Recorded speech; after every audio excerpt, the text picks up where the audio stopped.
Welcome to the Dog Nerd Show, where we geek out over our best friends. I'm Megan. And I'm Michael, and this is a show about all things dog. Hey guys, it's so good to be here for our inaugural episode of the Dog Nerd Show. Absolutely, absolutely. And like we said, it's a show where we geek out on our best friends. Yeah, we really love dogs, really love dogs. So we are so glad that you're here and that we have a community of fellow dog lovers ready to talk dogs. Absolutely. And Megan, why did we start this podcast?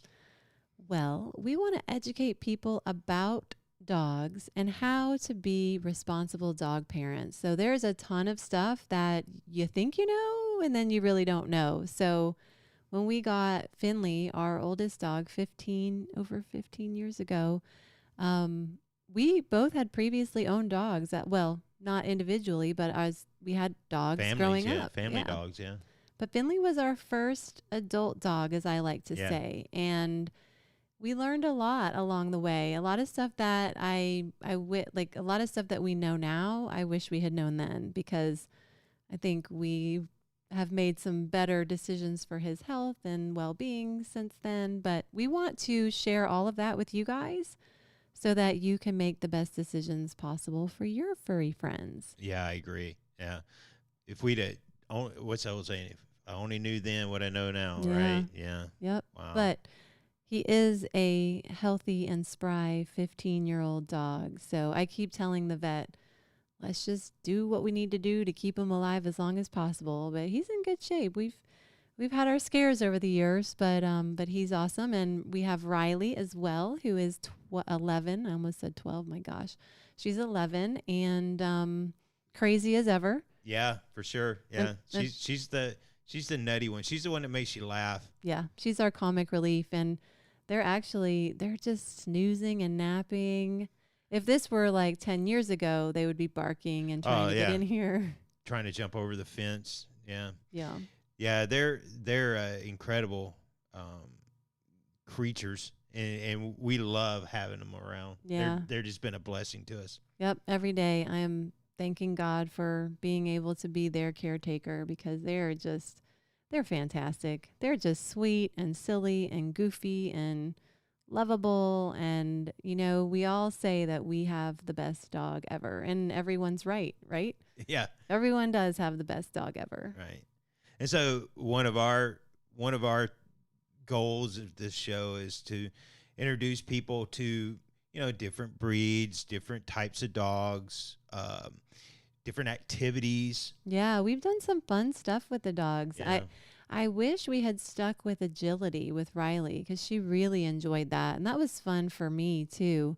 I think it was kind of during the economic downturn, and we stopped doing that. But boy, that was fun. Yeah, she seemed to like it a lot. Yeah.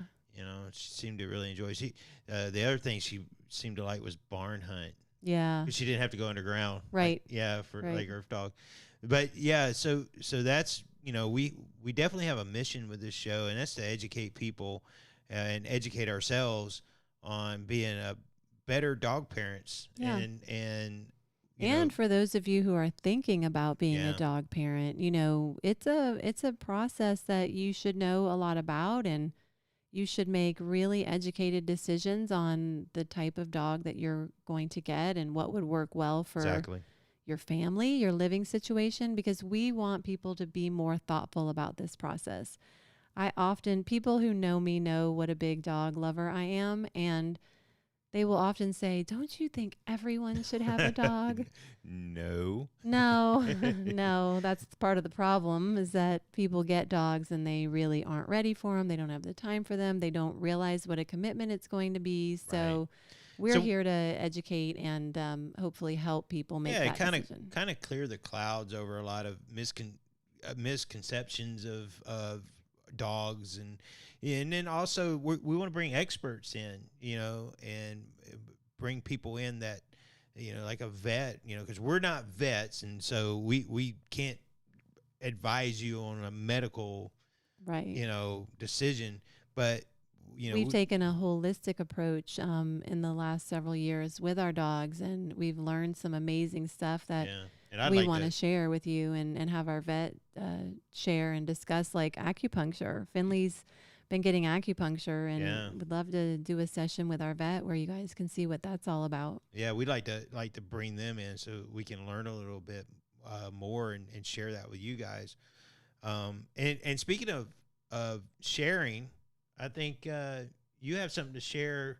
You've done some educating yourself with some very exciting books for kids. Can you talk about your books a little bit? Yeah, so I am the author of the Riley Carson series, and my mission with those books is very similar to the mission of this podcast and video series, which is to educate people about responsible pet ownership and animal welfare within a fun adventure and mystery series. So I was just like so distraught over all of the animals that I saw in my Facebook feed.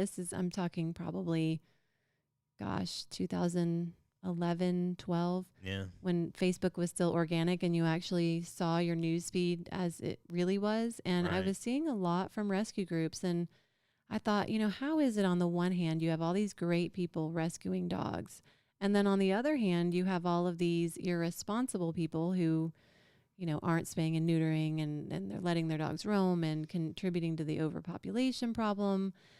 So, and then you've got the downright evil people who hurt animals. So I prayed about, what can I do? Like, little old me. I was actually at the time doing, I'm a graphic designer, so I was creating stationery and designs for dog lovers and donating a portion of the profits to animal welfare groups, but it really wasn't that much. And it was a minimal amount every year. And I thought, I need to do more. And so I prayed about what I could do.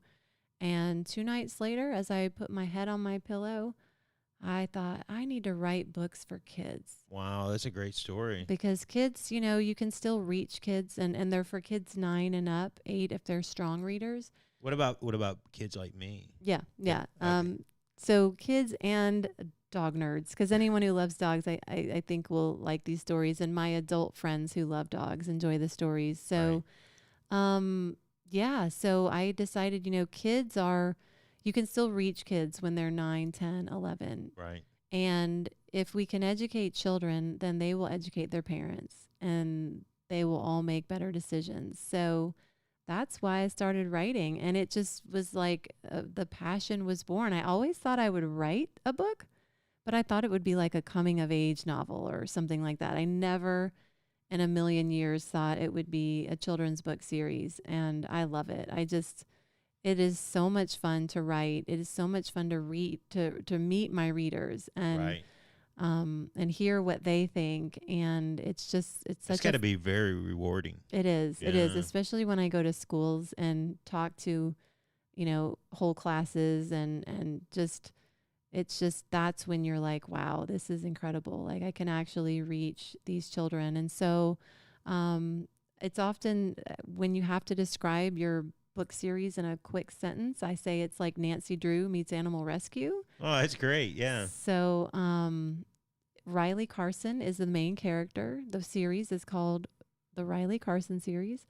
And Riley Carson and her best friend Finn go on adventures together. And, I had to make the main character a female. And we needed a good female, strong, brave character. And her best friend Finn works side by side with her to save dogs. Oh, that's a great story. What a great way to reach out and help educate the children. A lot of times children are the ones that we need to listen to sometimes when it comes to pets, because if you can educate the children, then they can educate their parents sometimes, right? Yeah, absolutely. And kids are open-minded still, they haven't become jaded, or they don't think they're right about everything like we adults can sometimes be. So yeah, so the Riley Carson series was born, and I wrote and published Riley Carson and the Cherokee Caves, which is book 1 in 2015. And the second book, Riley Carson and the Quest for Justice, came out in October of 2018. And I'm working on book 3 right now. So it's a passion project for sure. I love doing it, and I would get the books out sooner if I didn't still have to have a day job. Um, so it's a lot of fun, and I enjoy doing it. In fact, if you want to get a free sample of my writing, there's a prequel called Introducing Riley Carson, which you can get at my website, rileycarsonseries.com. It's a novelette, so it's longer than a short story, but not quite the length of a novel. Mm-hmm. And we meet Riley Carson, so it's Oh, it's a great. good place to start. So is that the only place to get your books? Or Of course not. oh, okay. Where else can we find your books? So they're available through Amazon, and if you go to rileycarsonseries.com, you can link directly to them. There's a couple other places where you can buy them.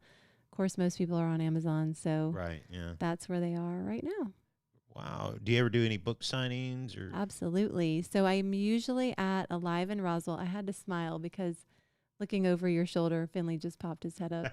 He woke up from a nap. He's like, "What are y'all doing in there? I didn't know you were sitting around talking into these weird things." So, yes, so I do book signings a lot of times at Alive in Roswell. I just had one last week, and in front of the Downtown Pooch, which has been a big support for me. Oh, they're awesome. Right there on Canton Street, guys. Yep. It's a pet boutique for food and supplies and things like that. So they've been very supportive of me, and they let me park out on their lawn during Alive in Roswell. So you can often check me out there. I will not be there in July, but you just go to my website to see when I'm going to be. And when you sign up to get that free prequel, you're signing up for my mailing list, which I absolutely do not inundate you with stuff. I probably do not send enough emails. But when there's events, I'll let you know of them. That's fantastic. That is such a cool way to reach young readers and young people about responsible pet ownership. That's fantastic. Thank you. Wow. I love it. It's a passion. It's so much fun. Wow. Well, we're going to talk a lot here about health and about well-being of dogs, and we've got some experience, and one of them that we wanted to share in this first was a very I don't know the word for it. I guess it's just shocking experience we had with chewing gum. Yeah. So in addition to all the fun stuff that we want to talk to you guys about with this show, there's some serious stuff that's happened with our own dogs that we want to talk to you about. And if you're not aware, and I thought when this happened, I was like, I know a lot about dogs, right? Right, yeah. And I knew that chocolate was bad and grapes and raisins. Onions, yeah. Yeah. So I thought I knew a lot. And we were upstairs and we heard something that didn't sound right. Yeah, I think it actually got quiet. I think it was like, whoa, it's a little too quiet. What's going on? What's going on down there? And we saw that one of the dogs had gotten on the kitchen table. And we have border terriers. They're like a Jack Russell sized dog. So they're not very big, but they are very athletic. And so, and very persistent. They are, they are very persistent. And so one of the dogs had gotten, and now Finley is standing on the sofa behind you. It's really cute. Sorry. So one of the dogs had gotten onto the table, got a pack of chewing gum, sugar-free chewing gum, and eaten half a pack probably is what we gathered. And by the time we came downstairs, the evidence was on the floor. Yep. And Riley, our female dog, was near the package, and Finley was curled up on the back of the sofa. So we decided we should probably Google it just to be sure. And I'm very neurotic about my dogs. But in this case, it paid off. Yeah. So we Googled it, and like the first entry was something like, oh, your dog's just going to have good breath for a week. And then the second entry was like, if your dog got sugar-free chewing gum that has xylitol in it, you need to take them to a vet immediately. Yeah, and that's no joke either. It really was an emergency. And of course, it didn't happen, at 2:00 on a Tuesday. It happened on a Friday night like at 8:30. 8:30 at night, and so there's no regular vets open. So we're on the way to the emergency vet, Yeah. and we're in, Well, we're let's leaving step the back. yeah We yeah thought since Riley was yeah, the one on the floor, we thought Riley got into the gum. And but so we were like halfway out of the neighborhood, and our neighborhood is, we were in the back of it. So we were like halfway out, and I said, what if it was Finley that yeah, ate and it? of course I'm like stopping and going, oh yeah, what if it was? So we turned around, got Finley as well, and we took both dogs to the emergency vet, and they gave them both activated charcoal to make them Correct. throw up. And they said Finley definitely his throw up smelled like mint, Mint. Yep. and Riley's did not. In fact, she didn't have anything concerning in hers. Actually, I think they gave him something else to make him throw up. I think the activated charcoal was what they gave her, just in case Right. she had ingested anything. But Yeah, I think they went one step further with Finley once they realized well, that. oh It, yes, yeah, yes. they were like, yeah, we gotta get all this out of him. So essentially, yeah. So activated charcoal was given to Riley just to make sure she didn't have anything in her, and for Finley, it was every hour they were flushing his system with Wow. fluids. And I don't know all the technical stuff that they did, but I know that he had to stay overnight, and that we were told one stick could have killed him. One stick Wow. of chewing gum Yeah. could have killed him. He's like a 17-pound dog. But he had probably half a pack. And so it was very serious. We could have lost him. And thankfully, we did not. The vet's office took care of him overnight, and then the next day we had to take him to our vet, and they kept administering fluids all day long. Correct. Yeah. And we were able to get him around 5:30 in the evening. But boy, I mean that was rough. It was scary, especially when we realized the severity of it, and what could have happened. We had no idea that sugar-free chewing Anything. gum, but yeah, it could have been so deadly. So we want to make sure that you guys are all aware of this. It's not just chewing gum. There's a lot of sugar-free candies and foods now. Because it's a sugar alcohol, right? It's like a sugar replacement. Yeah. So xylitol is a sugar alcohol, and whatever it does, I'm not a chemist, but whatever it does to dogs, it can cause them to have liver failure. So, and death. So, anything sugar-free that you have, make sure that it is well away from your dogs, anywhere they can get to. I mean, I think all of the chairs were even pushed in on that table. Maybe not, but I have no idea how. I don't know if they worked as a team or what. I have no idea how they got to that. But needless to say, we don't really bring no sugar-free sugar-free stuff into our house. After not that, to mention now our kitchen table is a taller height. Yeah, so we went the counter height kitchen table. So it's now impossible. Well, knock on wood, impossible for them to get up there. Yeah, and we don't keep anything up there now. So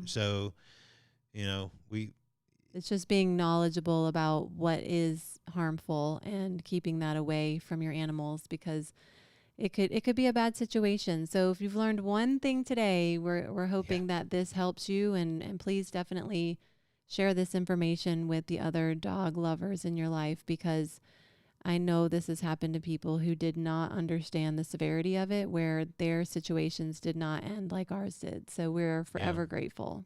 Yeah, and we're looking forward to bringing in experts that can, enlighten us on other things that we may not know, or that are both bad for dogs and good for dogs. And, we're really excited about bringing in the experts, and then bringing in people that have other breeds. Yeah. We really want to bring you from the horse's mouth, so to speak. We want to interview other dog owners so that they can let you know all of the little things that are particular about their breed. For instance, we got border terriers, and we read that they don't shed. Yeah. And if you have a border terrier, you're laughing like I'm doing right now. Because it couldn't be farther from the truth. You will have a dust doggy by the end of the first day. I can tell you that much. Or at least weekly, you will have a dust dog. But they so things like that, like border terriers and most smaller terriers that are meant to hunt underground, they have barks that are meant to be heard underground. So the idea with that is when these dogs were bred, they were bred so that they could fit into small like foxholes and badger holes. Right. And they would either bolt the quarry out of the hole, or they would sit there and dig and bark and let you, the hunter, could know where to dig.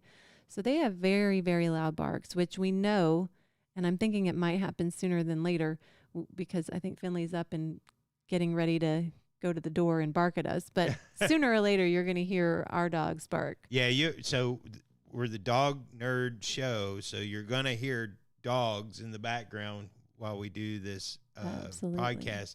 But that's just our dogs are our family. Yeah, that's just part of it. It's apropos, I think, for our show. Yes, is hearing a dog bark in the background. But we also want to talk to you about fun things you can do with your dogs, shelters and rescues. Just did you know that you can get a purebred dog from a shelter or rescue group? Right. Not only can you get them from a shelter, but there are breed-specific rescue groups for every major dog breed out there. So if you're looking for a German Shepherd, I can guarantee you can rescue a German Shepherd. Exactly. And you can get a puppy, you can get an older dog. That's one of the things that I want to, talk about and probably bring an expert in on is human age specific dogs. Right. Yeah. Because I have older parents and they've talked about getting a dog and they really haven't pulled the trigger on it. And there's probably a reason why, but they're older, so they don't need a puppy. Yeah. They need a already trained, rescue dog. Probably like an 8-year-old dog would be great. Yeah. For them. That's one of the things where, that's just my thoughts. I'm not saying that that's 100%, but that would bring somebody in that deals with that. And well, it's a consideration. When my parents recently got another Yorkie after their dog died, I had said, maybe you guys need to get a little older dog, and we can wait and find one at a shelter. They didn't know they got a puppy, didn't they? They got a puppy. And boy, he's still a puppy. He's over a year, about to be 2. Yeah, and he's still a puppy. And he's a great crazy. dog. Yeah, but my mom did look at me and say, I probably should have listened to you. Yep. I do know a thing or two about dogs, and it's a lot. People forget. I was talking to somebody recently who said, I forgot how much work a puppy is, and yep. We all forget. I mean, 15 years goes by, and it comes back though that first night. Yeah, it sure does. Yeah, it's just those are we want to have fun on this show. Yeah, we want to bring those crazy dog owners in that have the van with the paws on the side of it. Oh my gosh, I just had a good idea.